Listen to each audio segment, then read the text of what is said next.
Olá, estamos agora na nossa aula de número 4. Agora nós vamos praticar o som do TH.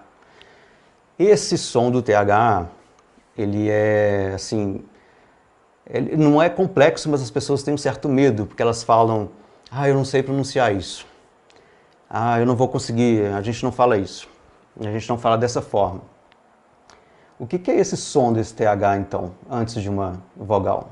Esse é o formato da boca e da língua entre os dentes pelo qual esta pronúncia é feita.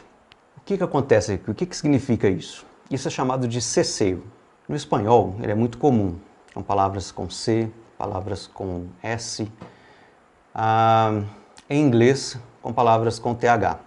No português, nós não temos isso. Entretanto, você provavelmente já ouviu alguém falando palavras com S, com C, com essa pronúncia, com a língua entre os dentes. Aliás, nós temos duas pessoas famosas que falam assim, uma ocupou e o outro ocupa a posição no poder executivo mais alto do país. E eu garanto, talvez você não, mas deve conhecer alguém que os tenha imitado. É muito simples, é só colocar a língua entre os dentes. Vamos a um exemplo?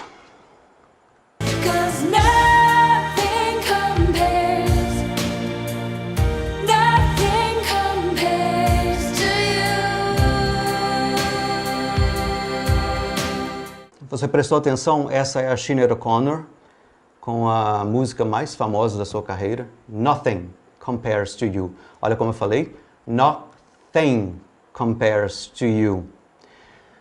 Você percebeu isso quando ela cantou? Gente, não é difícil. Eu vou te dar um exemplo. Olha só, tem gente que fala essa palavra com F. Ao invés de falar think, fala think. Thing, fala thing. Com F. Tá errado. Eu vou te falar por quê. Se a pessoa falar o passado do verbo to think, que é thought, e falar o passado do verbo lutar, que é to fight, que o passado é fought, afinal de contas, o que essa pessoa está falando? Fought ou fought? Por isso é preciso fazer a diferença. Assim como eu falei do EA e o I, aqui também a gente precisa fazer essa diferença. Tudo tem um sentido. Então, se é com a língua entre os dentes, é com a língua entre os dentes que a gente vai falar. Eu quero que você chegue a... Eu brinco que eu quero que o meu aluno chegue a quase perfeição no inglês. Por quê? Porque nada é perfeito. Perfeito, do latim perfectum, que é a junção do prefixo per, por completo, mais fectum, que é o particípio passado do verbo fazer. Ou seja, algo concluído. E o que é concluído? O que está concluído?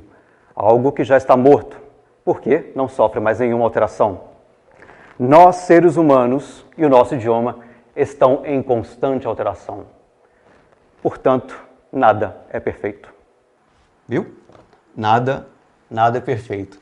Então vamos lá, vamos continuar aqui. Eu trouxe para vocês a diferença da palavra think e da palavra thing. Eu coloquei o I no think, por quê? Ele tem essa pronúncia mais próxima da nossa mesmo. I think. Na palavra thing, que é um substantivo, coisa, ele já tem um som mais aberto. E as suas variáveis também. Vamos lá. Nothing, anything, everything, something, some things. Então, aqui eu coloquei em vermelho as palavras something e some things. Porque existe uma diferença. Something significa algo. Some things significa algumas coisas. Tá vendo? Sempre é preciso prestar atenção na pronúncia. Uma pronúncia fora do lugar pode fazer uma diferença grande na frase. Correto? Então vamos continuar. Aviso importante. Marcelo, a pronúncia de think e thing segue a fonética oficial? Mais ou menos. Vamos lá. Segundo o dicionário, esse que eu apresentei a vocês, a fonética é a mesma. Olha aqui. Veja que o I está com o côncavo, né? Tem o Izinho e o côncavo, em ambas palavras. Entretanto, há pessoas que pronunciam tem dessa forma mais aberta, assim como eu fiz. E há anos eu faço isso e há anos eu percebi essa diferença. Entretanto, ela não é oficial. Então, neste caso, você tem a escolha de falar thing, anything, nothing. Eu não falo assim, eu já acostumei. Eu baseei nisso através da escuta, né? Tanto de pessoas falando, artistas dando entrevistas, como cantores. Eu vou mostrar para você agora um exemplo. O Mick Jagger cantando Sweet Thing. Sweet Thing. E eu escolhi o Mick Jagger porque ele é exagerado. Veja o que eu estou querendo dizer. Vamos lá para a tela.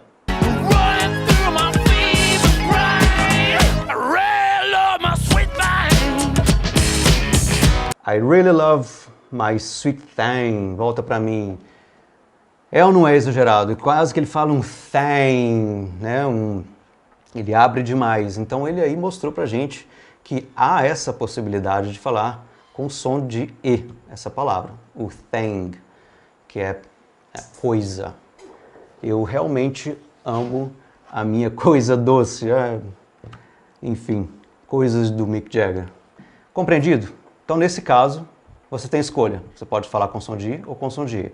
Nos casos anteriores que nós já estudamos, não. O EA tem som de I e o I tem som de E.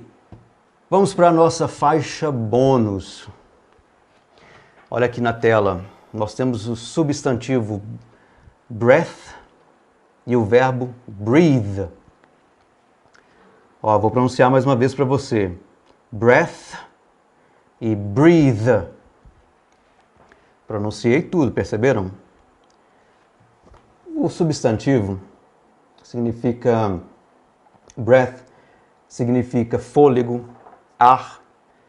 E o verbo breathe, ou to breathe, significa respirar. Vamos a um exemplo? Qual é a música?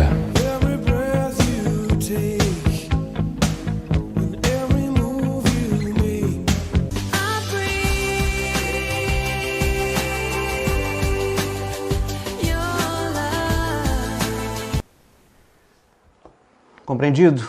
Ficou claro? I breathe every breath. Bom, vocês perceberam ali que eu coloquei every com um apóstrofo, ao invés de E-V-E-R-Y, eu coloquei E-V apóstrofo R-Y.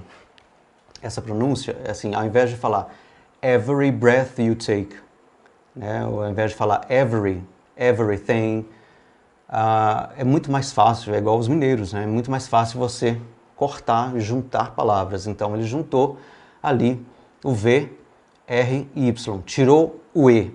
Então ficou every breath you take. Fica muito mais fácil para ele cantar do que cantar every breath, aí fica complicado. Então essa junção é possível e ela, com o passar do tempo, você vai perceber que você também vai falar assim. Falando rápido, every, pronto. Tirou o E, ok? Então vamos praticar um pouquinho aqui agora. TH. Thanks.